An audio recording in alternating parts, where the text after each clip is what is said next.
So, Okay. did Donna or anybody want to say anything before we get going? I was gonna let Peggy do that. Okay, well, welcome everybody on this, well, here, bright, sunny Saturday in May. We were told it was going to rain today, and so this is nice. Maybe it will later. Anyway, Dawn Emerson is going to be our demonstrator of using pan pastels today. And I'm rather excited about this because way back when pan pastels were first introduced at IAPS, I tried them and was underimpressed. So I haven't really continued with them. And yet lately I did pick them up again. And I got to admit, I had a really good time using them. And I am excited to see Dawn's version of how to use this in a more probably useful manner than what I had tried just recently. So without further ado, Dawn, you have the camera and we will begin with your demonstration. Okay, thank you. So everybody, I'm just looking up at you because anyway, it doesn't matter, but my laptop is below me, so forgive me for looking up. I'm going to switch cameras here and I'll be working flat so that you can see sort of how I'm mixing the colors and all of that. But let me just tell you briefly that I was introduced to pan pastels when I was working in 2008 at the printmaking studio that was available in Bend, Oregon, which is not far from where I live. And I was such a bad printmaker that I would have to correct stuff all the time with drawing, which you can do just fine with monoprints, monotypes, and everything else I touched. So, I wanted to clean it up and I used the pan pastels. But the set came to me as a gift from somebody who was not a pastelist. They had no clue what to do with them. And I, like many of you, took a look at them and thought, what are these things? They look like makeup, blah, blah, blah. And I was very frustrated with them. And yet I've worked with them probably every day and attribute a lot of my innovative techniques to pan pastels. So with that, I'm going to switch my cameras. I'm going to show you what we do here. Okay. So the pan pastels you can see on either side, and even with this wide angle lens, you're not going to be able to see that there are 4 strings of these. In my set, there are 40 colors. And I think total now, I'm not sure how many colors there are, but you can mix these colors all kinds of ways. From monotype, from oil painting, from using some cold wax and a lot of materials. What I'm intrigued with is the ability to get a transparent quality versus an opaque quality. And that's what I'm going to address mostly about why you would want or consider using pan pastels. It's not just to make a lovely underpainting, that is an option, but to have that contrast between more thin and thick. Okay, so was that somebody asking a question? No. Okay. No. Okay. I recommend everybody mute your microphone, and if you have a question, put it in chat and we'll get it to Dawn when she takes a deep breath. Okay, so this is hopefully the image. This is the Julia Child version of pulling it out of the oven. This is what I hoped it would look like. And I'll show you it from beginning to end within the next 40 minutes or so.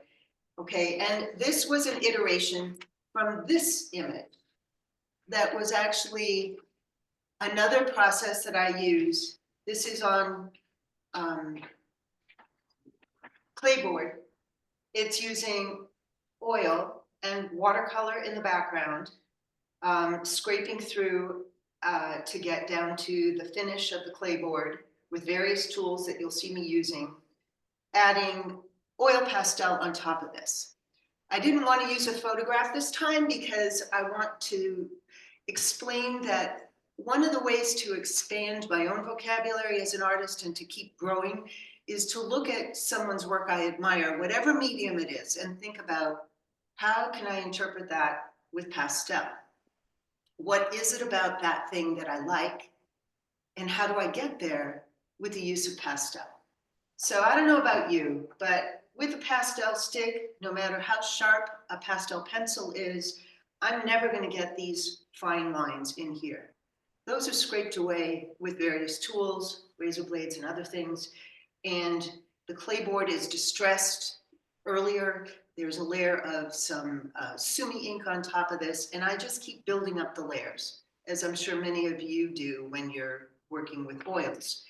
And the ability to get the same kind of feeling, perhaps without that physical texture and piling up of stuff, comes from the use of doing water mixable oil onto this paper first, and then layering pan pastels and other materials. And you can see this is purely opaque and this is much more transparent. Okay, so this is sort of the example, and I'll explain the rationale that I'll do as I go along here. If I wanted to do this entire thing, a different bird, obviously, but this is done with water mixable oil underneath. The only materials that are here, with the exception of a couple marks, is pan pastel. So there is no reason that you cannot do from start to finish using only the pan pastels.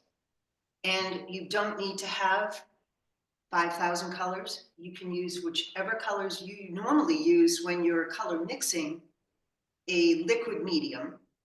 And so in a way, it's very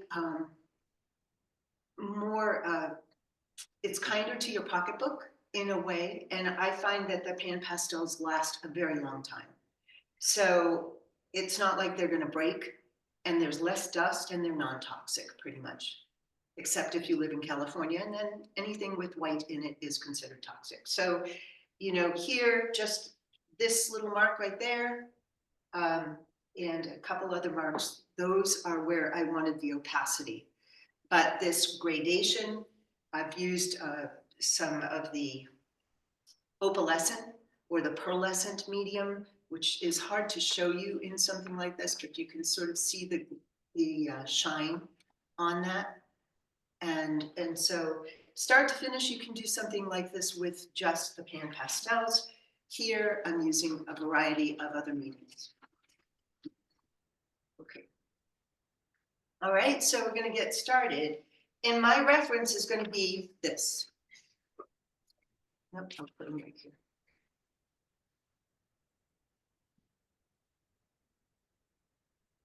So I have him in front of me as a reference. You can't see him, but you know what he looks like, okay? So this is a piece of, where is it? Speedball. It's reversed. Is it reversed? Okay. Well, it's a speedball paper that's a 70-pound weight, and it is acid-free. It's quite thin, and that's what I want. Okay, I've taped it off here with a tape that is a Post-it tape, so that it Post-it removable labeling tape, and this is 2 inches. Now I'm going to take my brayer. I've coated it already with some white water mixable oil, and this is going to be a little bit boring for you to watch, but because you won't be able to see the white go on. I'm doing this because I want to be able to get back to white streaks, the white of the paper. And if I just put down the pastel, oops, sorry about that. It will stop shaking in a second.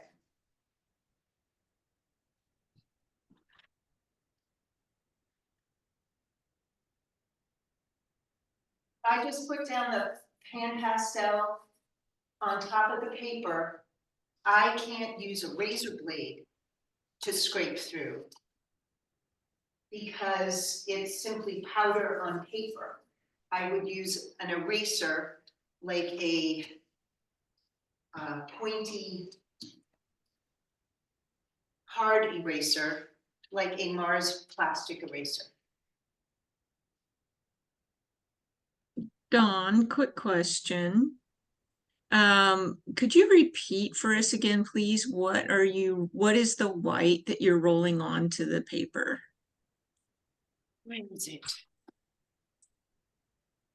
The white is Winsor Newton white. This is black, but it's a Winsor Newton.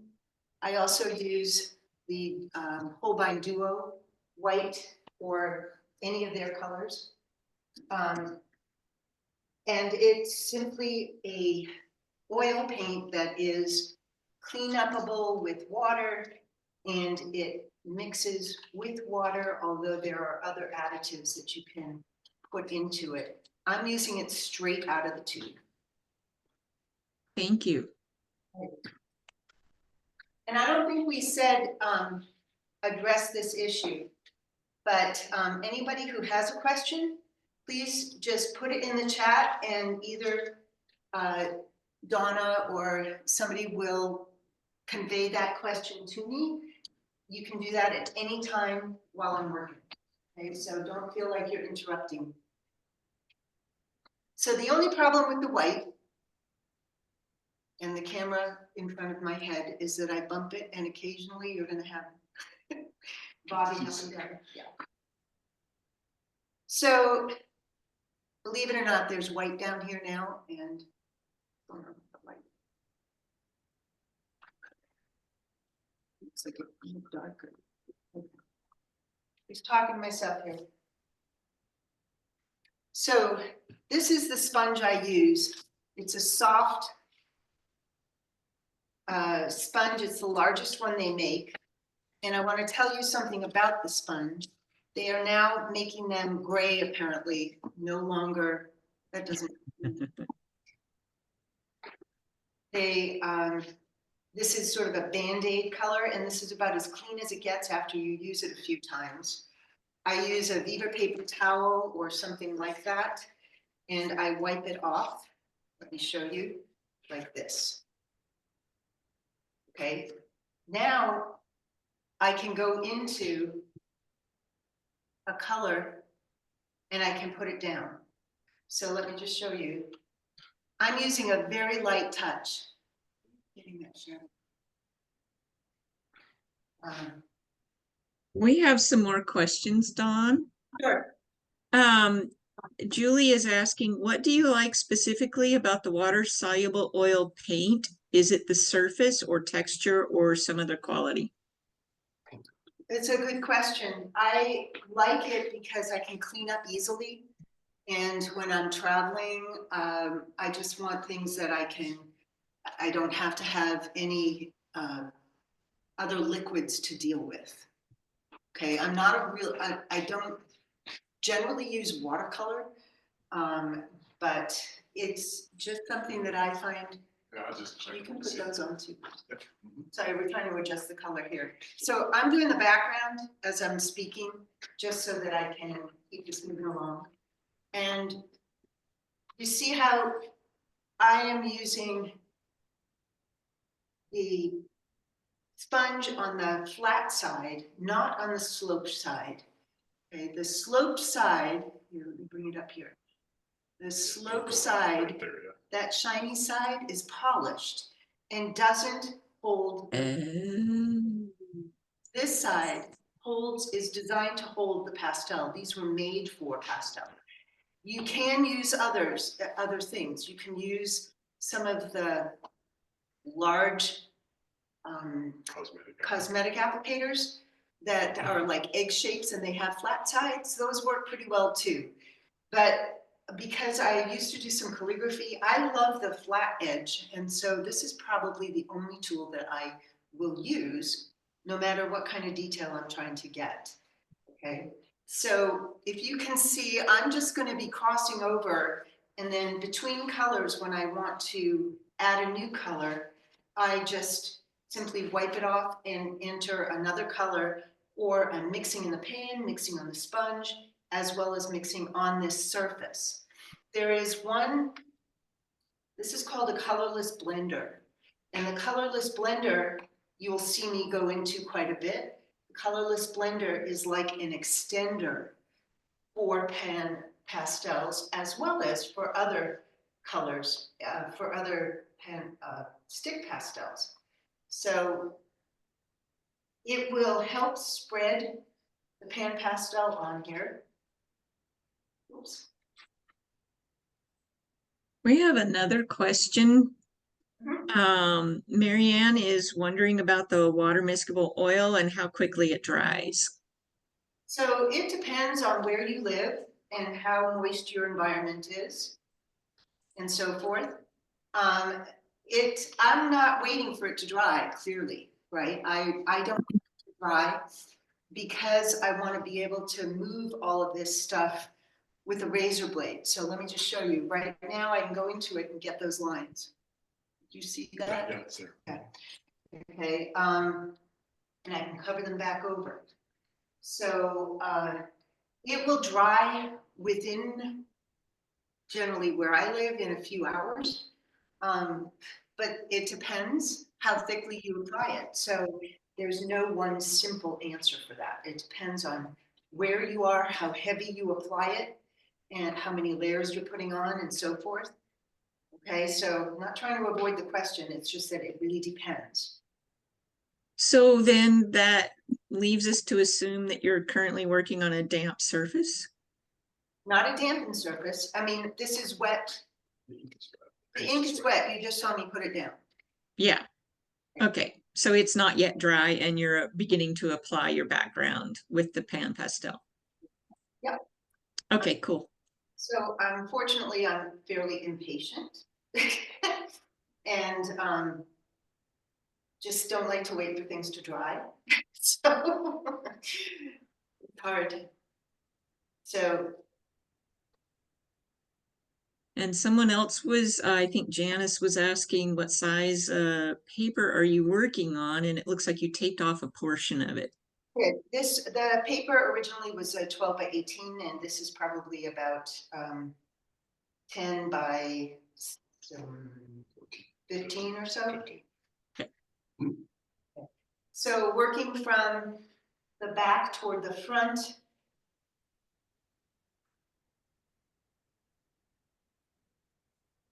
this is, I'm using some of the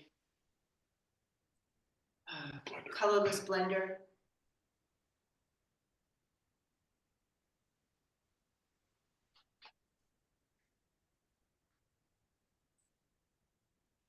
Now we're going to go into the black and just position. So I'm using and twisting this tool all the way up from my shoulder, right? It's not just this back and forth and futzing around, and you see me going into the pan pastel very frequently.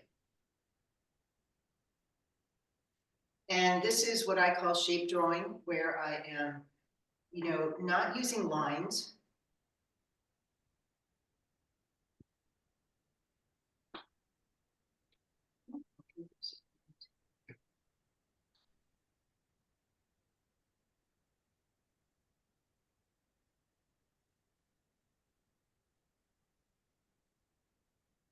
Losing edges, something that I want to do. If I draw with a pointed object, I'm going to invariably be outlining, and that's not what I'm trying to accomplish. That's just me, I learned to draw with line just like everybody else. And then, so you can see the bird, right? You can see that the background is sort of slipping in and so forth. Now, if I want to get rid of this, what I can do is use a piece of steel wool and just erase. Again, the touch is quite light. And so I can push the background into the image at the same time that I'm creating textures. Why this is working, you'll see that there's a little bit of the pan pastel coming off. Let me just point something out, that if at this point I added something like a soft pastel stick, right? The lightest touch possible, it will work on top of the water mixable oil. So say I wanted to really get in here and define the beak more, I could draw with this. Remove that. But the softest pastel, as well as the lightest touch. Otherwise, you're going to be merging it with the kind of scraping through that layer of water mixable oil that we put down first. Anybody have questions about that? So why I'm doing any of this. I'm not going for the details first. I don't generally work that way. Some people do the puzzle piece approach, where you start at a point of greatest interest and then you work out. I sort of work the entire thing at one time. And again, this is not really a technique that I'm trying to force on you. It's a way, or suggest. It's a way to show you how to use and incorporate some calligraphic marks in here in ways that perhaps you haven't been thinking about yet. So eventually this paper, I have to remember not to blow my nose with this piece of paper. That's very important. Okay. The colors, and you see, I just wiped it off a little bit. Now I'm going in for a different kind of blue.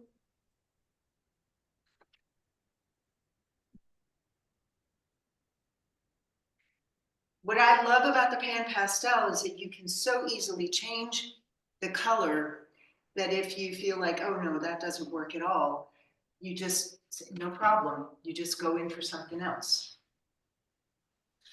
The steel wool, this is a fine steel wool. And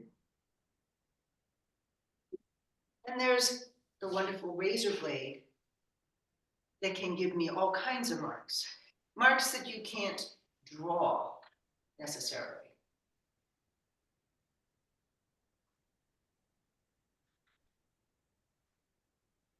And I'll be using this more. So if I want to really get down to the white again, I can.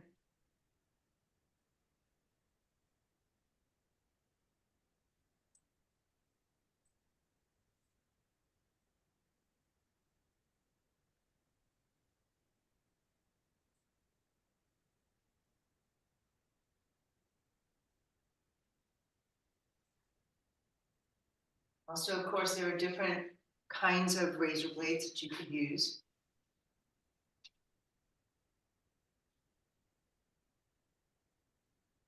Is the blade you're currently using kind of like the ones we would use as a scraper? They are the ones that you would use in a, what's it called? When you're cutting a mat cutter. Oh, mat cutter. Okay. Okay, so to make a color darker, I can simply add a darker color to it. Now I'm mixing on the sponge and I get that. So there is a beautiful layering process that comes from the fact that dust sticks to everything and nothing sticks to dust. So I'll repeat that, dust sticks to everything, nothing sticks to dust. So this is sticking to the water mixable oil. And the result of that is that the more I add, at some point, there is a layer of dust sticking to the water mixable oil. And then the dust, the pastel of the pan pastel, is sticking to itself. And that's one of the lovely things, that you can just keep adding and getting these colors to stick to themselves. And by itself, in contrast, this will seem more opaque than this. Just so you can see the difference, if I put that red there, it's going to show up. If I want to lighten the red, I mix it with some yellow, and it will brighten up.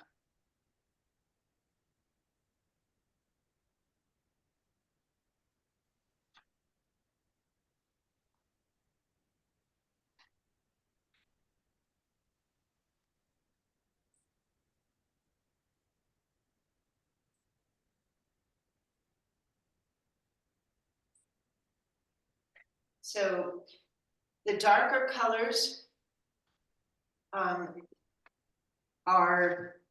just beautiful. The whole thing is set up, or originally was set up in terms of 4 values um, with the pan pastels. And now they may have more than that because of the additional colors which they made. So that looks like some kind of inscribing tool, like a potter might use. Exactly. Okay, cool. Pottery tools are beautiful. These you can get, let me just show you. You can get, this is a stirrup tool. I call it a stirrup tool where you see that? So it has a little, like a hoe with an empty space inside. Let me just say that if I wanted to make a texture or a pattern here, I could do that. Little squares for whatever reason, okay? But it has all different sides. So you can use any tool that will give you a scrape mark. And even a bamboo skewer. So you can get all your drawing stuff in there too, if you want to just make some beautiful drawing marks.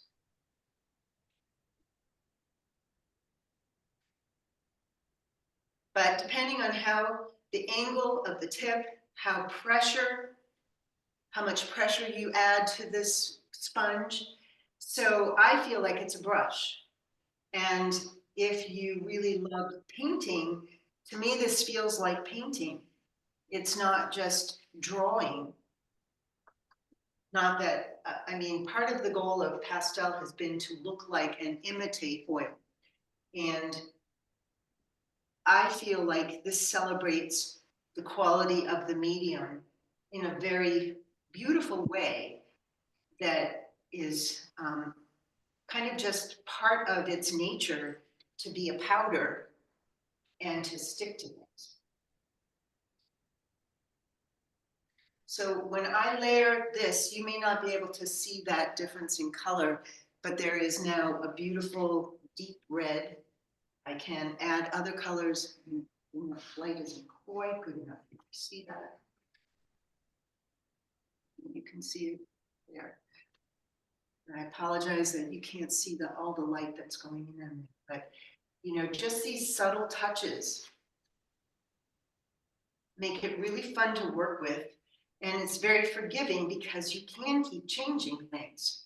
You can keep trying out different colors without fear of, you know, screwing it all up terribly. And then when you want to add the stick pastel for opacity, it's right there. And the lovely thing is that you can go into this and scrape through that. So if I want to make marks in this, I can. If I want to use a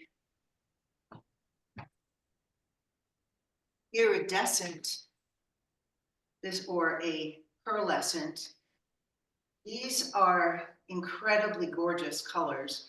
So are the metallics, and it will pop. It's hard to convey this to you on the screen, but it will stand up off the surface and give that whole thing a different kind of quality. Just so you can see This red, if I now go into it with, say, a stick pastel.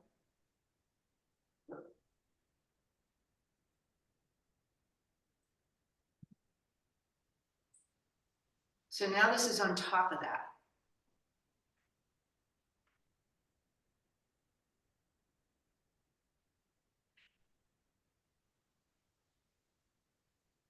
There we go. You can see how this, I wish the, let me, I guess it's kind of gray outside and I think that's what's happening. Let me just see 1 second. Forgive me, I'm gonna just mess with this for 1 second to see if I can change the lighting to get it any brighter for you. 1 sec. Where you're going on the camera settings? Yeah. Okay. Just see what we can do. So if I can't get that to show up as well, then I'm going to go to the yellow and bring out some of this in contrast. So you'll see that.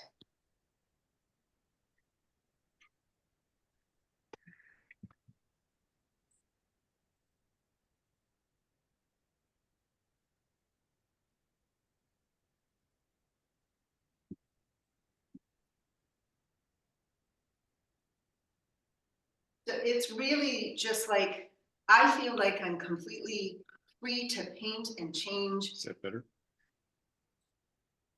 I think it is. Yeah, it is. Yes. That's better? Good.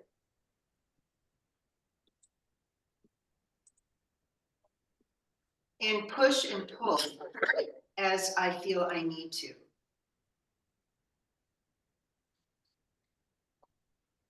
It's slightly out of focus, but the lighting on it to show the subtle changes in color is much better.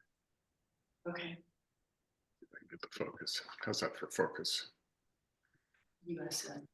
Is that focus any better? Is that better, Peggy? Marginally. So question is, can I go on top of this with black water mixed oil to accentuate this? And I can. I can get some additional lines here that using the brayer, if you like to use the brayer, which I do, gets it a deeper black, gives you additional marks.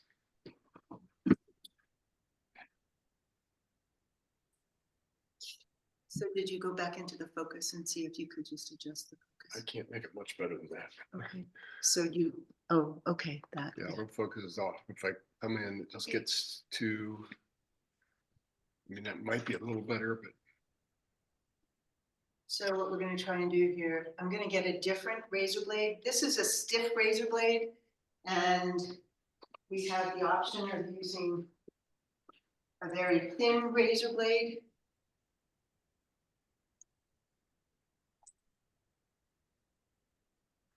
It's a bit smaller.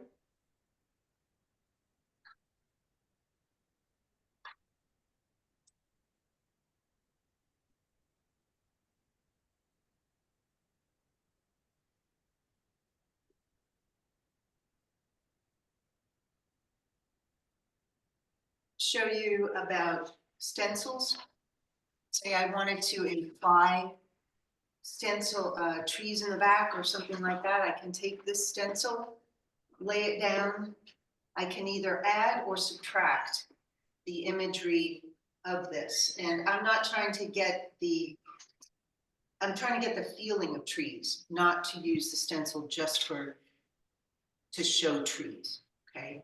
So say I wanted to show tree texture up here. I can do that. You're welcome. I'm sorry? Oop, okay. If I don't like it, if it didn't work, or I want to soften that, I can just come down like this. And you see how little dust is happening. And I'm using the extra fine here of the steel wool. This, on the other hand, is a very coarse steel wool, and watch what happens there. Right? So you get these other lines that you can't draw. They're undrawable, and yet they can give you the feeling of either rain or something coming down, or, you know, by repetition, you can create the imagery that you want to have this, whatever you want to put in there. The other thing is you could add the texture.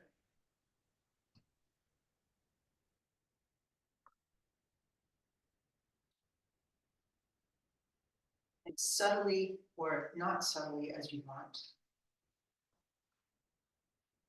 Back in with the stencils. So because we're using something that is flexible, like a sponge, it goes through this. If you were trying to do this with the stick pastel, you would end up with the stick pastel coloring the top surface because it can't go down into the imagery. It can't go through the stencil. So that's one of the other things that I really enjoy about this is that, you know, it's, again, very freeing. And in many ways, just lets you enjoy being much more creative. Okay. So any questions at this point? No questions. I was slow to unmute. We do have a comment. Some viewers appreciated being able to see the improvement in subtle color changes, but would really like to have a bit sharper focus instead, since that seems to be a trade-off. Okay. Yeah, and I don't know why that's happening. Let me do something. Let me do this and then this. Is that any better in focus? No. That's out of focus. That's in That, focus. yeah, that looks in focus to me. That is pretty much in focus. Okay. Thank you so much. You're welcome. Dawn, quick question. Could you use oil pastels as the base layer?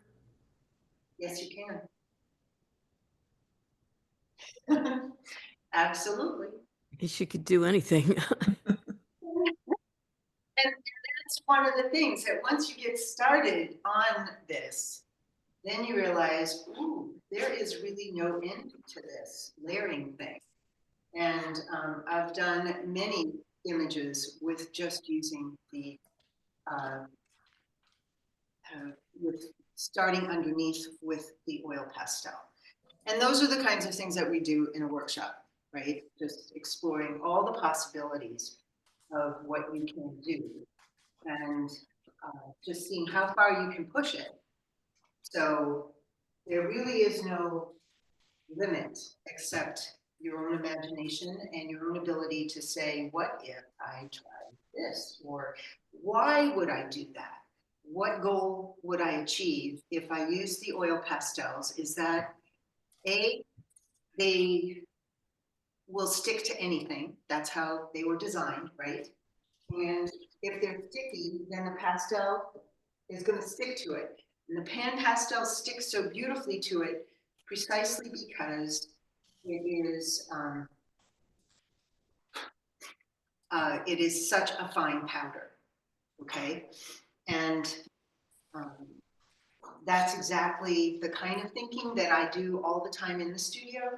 It's thinking, what happens if, or what would happen if I do this? And so it's a lot like printmaking in the sense that it gives you those like monotype where you can start to think, oh, yeah, okay, if that works, then maybe this would work.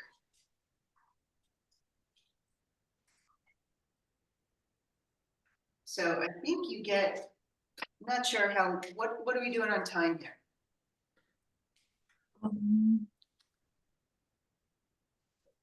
It's about quarter till. Is it? Okay. So just because you want to put in some other marks, you can do it subtractively like that. You can go in with a colored pencil and add lines and see what happens to your colored pencil. You could go on top of this with some oil pastels as well.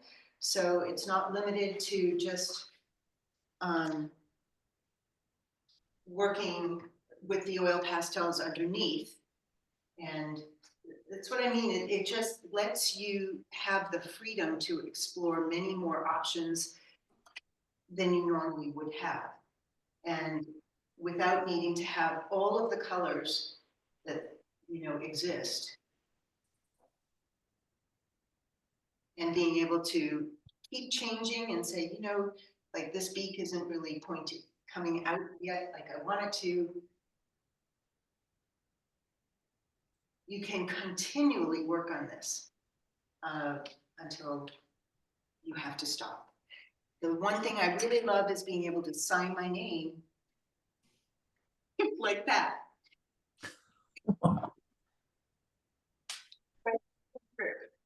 So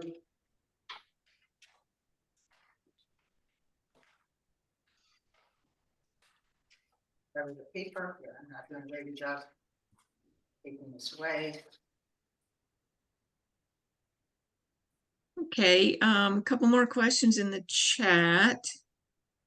Harley's asking, do you recommend a resource for stencils? Stencilgirls.com is great. If you have a Cricut machine, you can make your own stencils. Yeah, but stencilgirls.com is a really good source. They are not cheap, but just so long as you don't get too gimmicky, or you can cut your own stencils. Well, I've bastardized this, getting it off here. There we go. Okay. And another question, Debbie's asking, what set would you recommend for a beginner for pan pastels? Roughly how many and which colors? When I'm working in the studio or in a workshop, I will generally suggest to people that you contact Dakota Art and get, let me go get it. Hold on.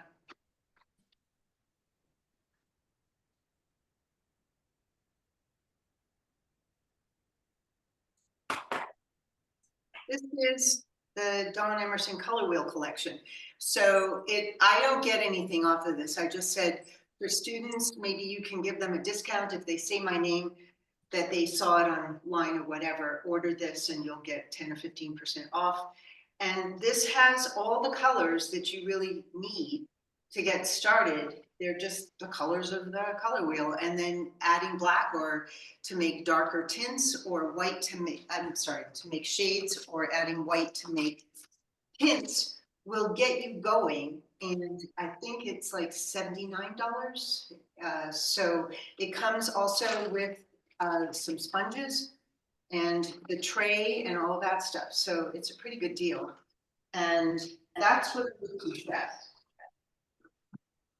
Okay, so this is the one I was striving for, which without doing it on camera was a little bit easier for me to focus. And this one is not finished. And why do the same image over and over again? Because I'm using different tools. So here is the cold wax medium applied underneath on the paper first, and then going on top of everything with exactly the same approach as you saw me do. So rather than using the water mixable oil underneath, I use the cold wax medium. Okay, so it's pretty much up to you how you want to take this, but knowing that dust sticks to everything and nothing sticks to dust will help you figure that out. So.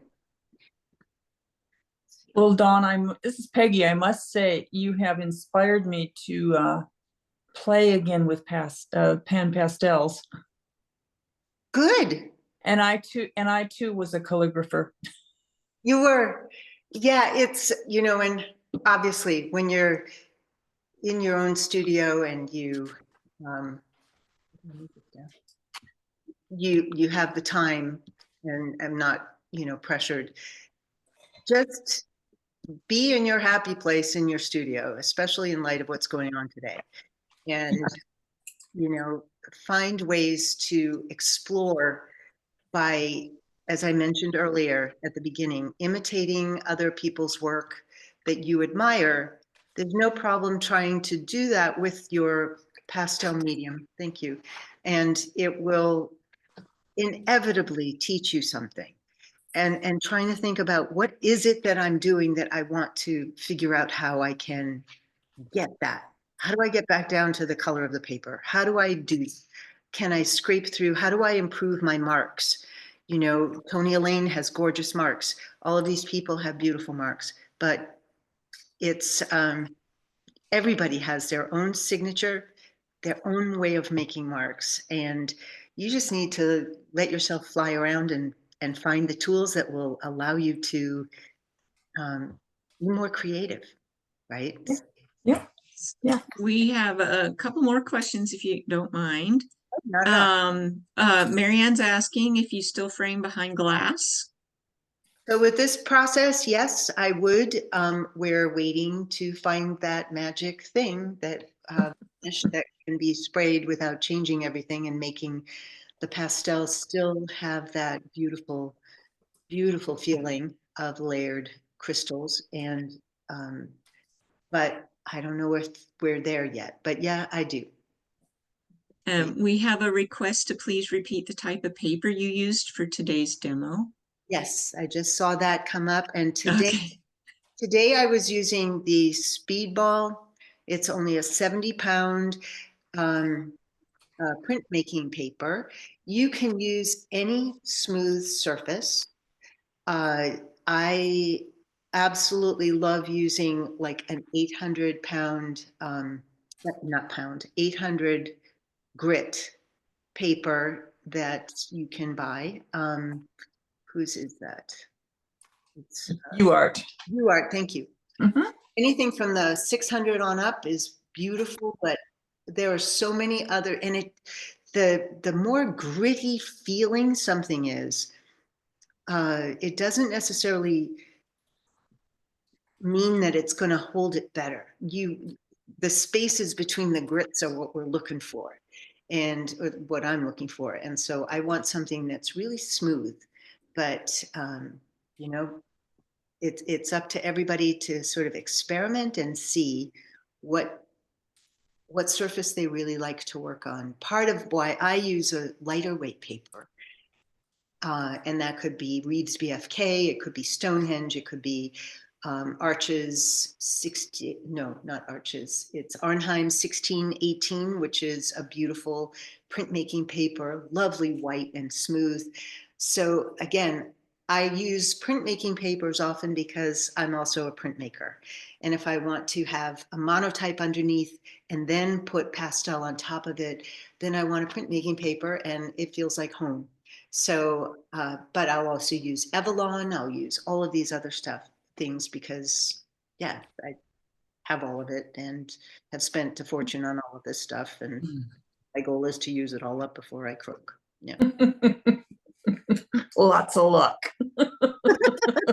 Yeah, right. Don, does the We paper need buckle? our Hold on, didn't get that. I just wonder if the paper buckles when you're using the wet oil. Do you have to tape it down securely with the No. printed paper? No? Okay. If I were to use, remember, I'm not adding any water to it. I'm using it direct out of the tube. Okay. And it's just phenomenal how it can go down. It doesn't buckle it at all. Okay. Something like acrylic would buckle it. A water is going to buckle it, right? Okay. But not the not this. Okay. Thank you. Anybody else? Questions? Dawn, I have a question about the fact that I understood your methodology over the water-based oil. Yeah. If you had regular oil paints, could you use that? Would it have the same reaction? You should try that. No, I mean, yes. everything, but I was curious, you could shortcut this a little. Yeah, because you may not want to invest in all of that, right? Yeah, yeah. Exactly. So give it a try, okay? And do some tests. And not all papers can accept the oil. I have oil paper. I'm sorry, I didn't mean to interrupt. I have oil paper that I use for the oil paints, but it doesn't have a great surface, I find. I agree.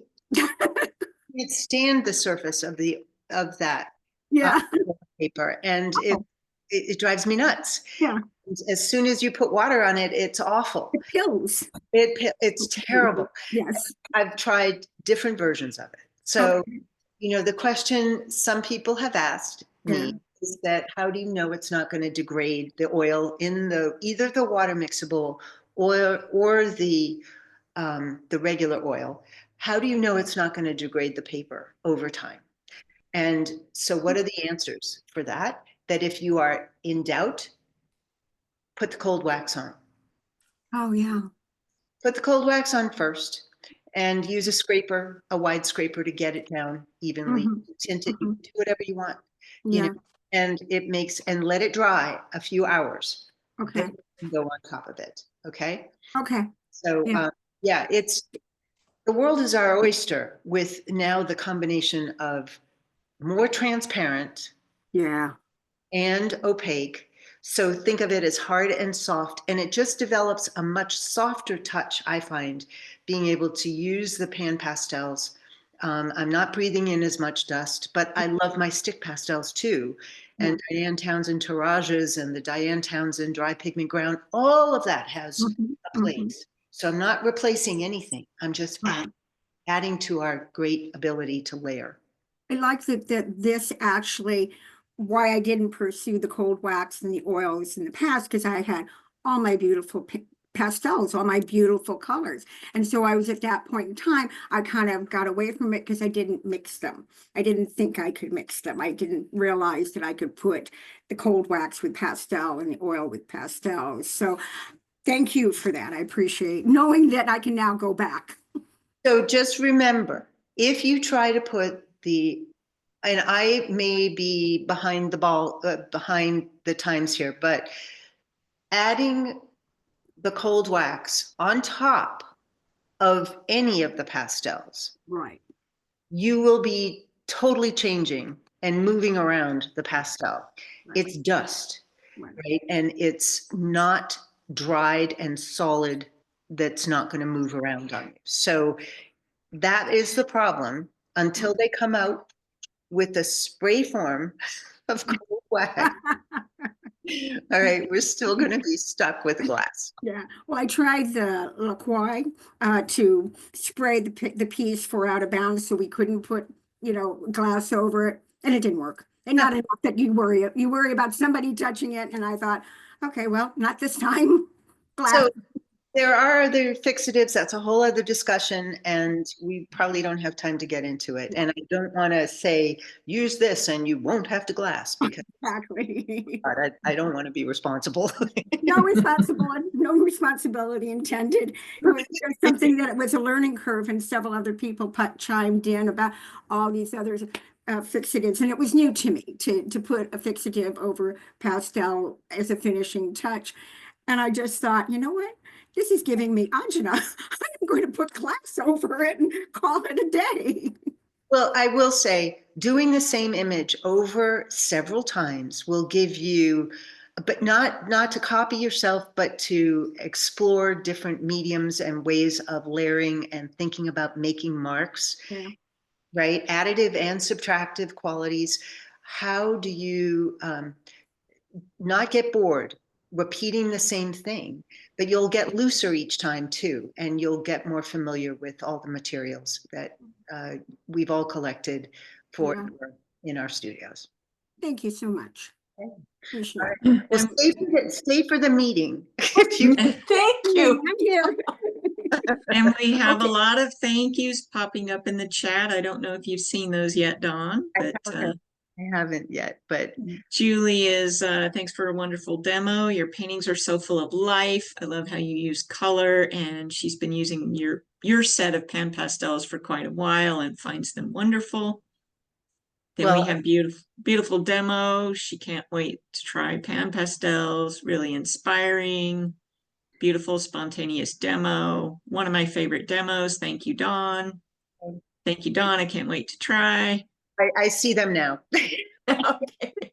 All right, Sorry. well, You know, I- and I want to tell everybody, and if you are on our Facebook members only page, we have a monthly challenge of a photograph that's been posted. This was courtesy of Bonnie McManus's suggestion we do this, but you are to use that only for inspiration, not to copy it, and come up with a new version of what you are feeling about that particular image.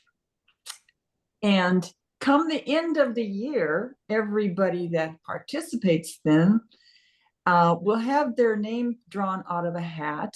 We have at least 2, maybe more, gift certificates to award people for having participated in this challenge. We just started it in March, but it doesn't matter which month you choose to use the image. If you don't want what's been posted for May, you can go back to March or April. And just post your work when you're done, and people will comment on it, and it's more the merrier. And so trying this new technique should be a fun part of what we are trying to encourage people to do, which is share your work and just play. Don't think of it as a serious thing. It may turn out to be a serious thing, but just play, have fun, explore something new with your mediums. Thank you. I just want to say one final word that I will be teaching, hopefully, at Dakota Pastels in September. I think it's on their, I know it's on their website. And we'll be doing monotypes with their press and working with pan pastels after. So I bring a lot of pan pastels with me, and so you don't have to purchase a lot of stuff. Okay, but anyway, if that works out for some of you, I look forward to seeing you there. And meanwhile, have fun in the studio, play. Okay, Thank you, Dawn. Thank Right. you very much. You're very welcome. Bye-bye. Thank you, Dawn. Okay. Let me stop this recording and then we can switch over to meeting unless your next comments are about the demo. Any further? Okay. Stop recording.